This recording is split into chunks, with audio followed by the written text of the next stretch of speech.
용인, 화성, 평택은 앞으로 향후 10년 동안은 토지나 공장 투자하기 굉장히 좋은 지역 중에 하나라고 할 수 있겠습니다. 내가 좋은 공장을 고르는 몇 가지 기준만 잘 알고 금액만 비싸게 매입하지 않는다라고 하면은 좋은 결과가 있지 않을까 생각이 됩니다. 공장 물건을 투자하실 때 제가 딱 그 4가지 포인트를 항상 강조해서 말씀을 드리거든요. 첫 번째가 용도 지역입니다.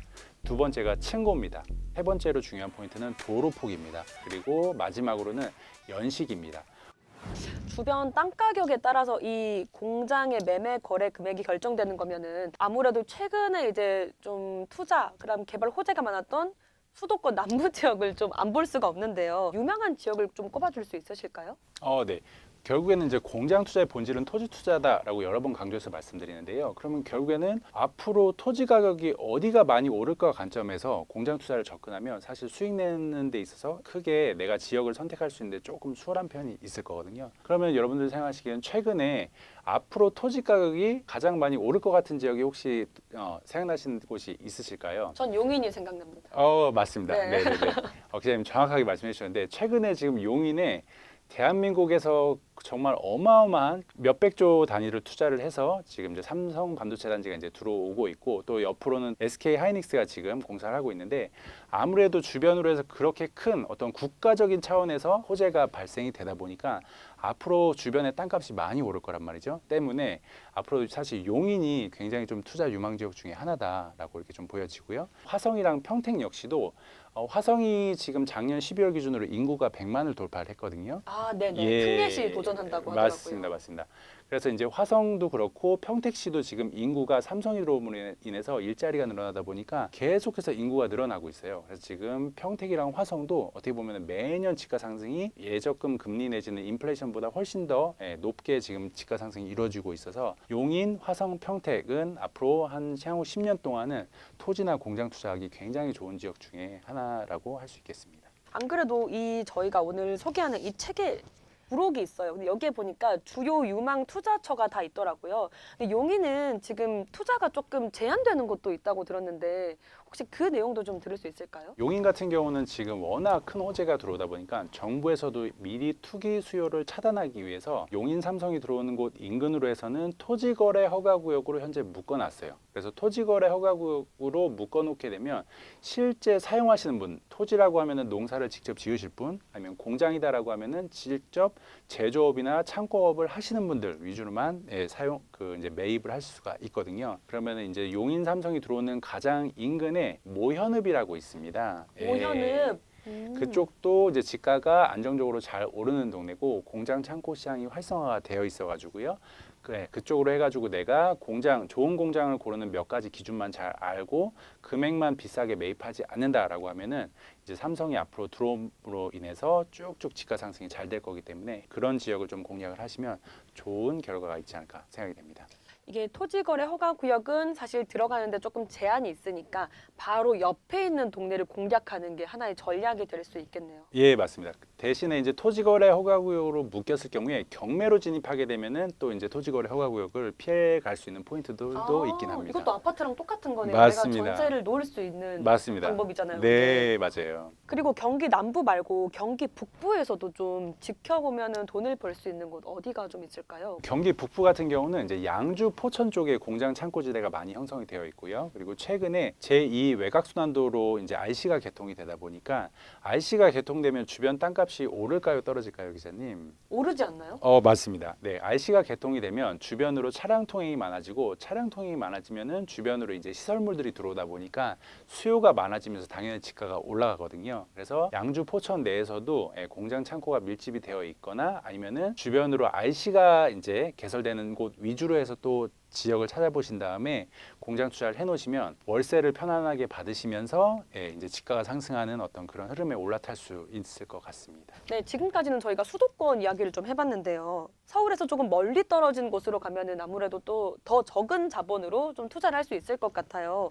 비도시 지역에서는 계획관리 지역이 또 있다고 얘기를 해주셨는데 여기는 또 네거티브 규제라서 하지 마, 하는 거 빼곤 다 할 수 있다고 얘기를 해주셨거든요. 이런 곳에서는 초기 투자금은 어느 정도로 드는지 좀 설명 부탁드릴게요. 지방으로 내려갈수록 당연히 땅값이 싸지다 보니까 공장 매매 가격도 저렴을 해지고요. 그래서 이제 지방 같은 경우는 실제 여러분들이 좀 놀라실 수도 있겠지만 공장이 1억대부터 나옵니다. 소형 공장이.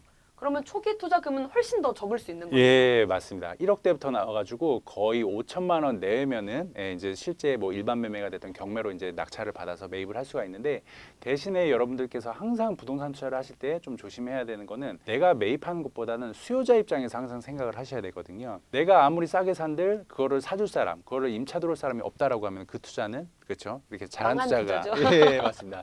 잘한 투자가 아니다 보니까 가격이 싼 만큼 수요가 상대적으로 수도권 대비해서 좀 약하다 보니 지방을 투자하실 때는 조금 5대 광역시라든가 대도시 인근에 붙어 있는 공장 창고를 좀 공략을 하셔가지고 좀 투자 어떤 포인트를 잡아가시면 될 것 같습니다. 그렇다면 투자 물건 찾을 때 일단 땅을 골랐으면은 또 어떤 거를 좀 봐야 될까요? 첫 번째로 일단은 거시적인 관점에서 이 지역의 땅값이 향후에 오를까라는 어떤 그런 관점을 가지고 지역을 먼저 선택을 하시면 되고요. 그리고 지역을 선택했다라고 하면은 공장 물건을 투자하실 때 제가 딱 그 4가지 포인트를 항상 강조해서 말씀을 드리거든요. 첫 번째가 용도 지역입니다. 말씀드렸던 대로 계획관리 지역이랑 자연녹지 지역에 있는 공장만 골라내시면 되고요. 두 번째가 층고입니다. 아까 말씀드렸다시피 층고가 높아야 높은 기계이거나 제품을 생산하는 업종이 들어온다라고 말씀드렸듯이 처마 기준 6m가 넘는 공장을 골라내시면 되고요. 그리고 이제 세 번째로 중요한 포인트는 도로 폭입니다. 공장 같은 경우는 제품을 생산하거나 제품을 납품을 받을 때 아무래도 승용차가 아닌 화물 차량으로 아, 그렇겠네요. 납품을 받다 보니까 도로 폭이 너무 좁게 되면은 화물 차량이 진출입하기 어렵다 보니 그럼 또 수요가 좁아지거든요. 그래서 도로 폭은 4m 이상. 그리고 마지막으로는 연식입니다. 공장 역시도 우리가 아파트 살 때 구축보다는 신축을 선호하듯이 그럼요. 예, 공장 역시도 구축보다는 신축을 더 선호를 하시거든요, 수요자들이. 그래서 이제 준공된 지 5년 이내를 골라내시면 됩니다. 5년 이내요. 네. 아파트랑 좀 비슷한 것 같네요. 예, 맞습니다. 그리고 지도를 봤을 때 공장이 띄엄띄엄 있는 경우도 있고 공장이 다닥다닥 이렇게 파란 지붕이 몰려 있는 경우도 있는데요. 띄엄띄엄 있으면은 뭔가 이제 희소성이 있는 것 같은 느낌이 좀 들고, 또 다닥다닥 있으면은 또 다 같이 있으니까 약간 집약적인 느낌이 있어서 성공할 것 같기도 한데 어떤 게 좀 유리할까요? 아까도 말씀드렸지만 제가 이제 공장 투자도 결국에는 수요자들이 좋아하는 공장을 골라내야 잘 오르고 나중에 황금성도 좋거든요. 근데 이제 공장이 띄엄띄엄 있는 곳들은 상대적으로 밀집도가 떨어질 경우에는 어떤 게 문제냐면 공장을 운영하기 위한 어떤 그런 인프라가 사실적으로 상대적으로 좀 약합니다. 중소기업들은 구내 식당을 이제 운영할 여력이 안 되다 보니까 주변에 밥을 먹을 수 있는 소위 말하는 이제 한밭집이라고 하시죠. 한밭집? 예. 네네. 그런 식당 단체로 와서 먹을 수 있는 그런 한밭집이 있어야 되고요. 편의점, 공구상가 이런 시설들이 있어야 되고, 그리고 이제 어떻게 보면은 서로 일감을 주고받다 보니까 공장이 너무 이렇게 띄엄띄엄 있다 보면은 서로 거래처가 멀리 떨어져 있거나 내 거래처를 거기서 찾을 확률이 떨어지거든요. 그래서 비밀집 지역 같은 경우 아니면은 공장이 띄엄띄엄 있는 데들은 수요가 약하기 때문에 임대 매매할 때 상당히 좀 어려움을 겪을 수가 있고요. 예, 그래서 반대로 이제 공장이 빼곡하게 몰려 있는 곳들은 인프라도 잘 갖춰져 있고 주변에 거래처를 확보할 수 있는 어떤 그런 확률도 상당히 올라갑니다. 그래서 경기도 관내가 됐던 지방이 됐던 공장이 현재 전통적으로 밀집되어 있는 지역으로 계속 공장이 몰리는 형태가 이루어지고 띄엄띄엄 되어 있던 곳들은 특별히 대형 호재가 있지 않는 이상 크게 이렇게 확장되거나 밀집되는 형태로 나타나지 않습니다.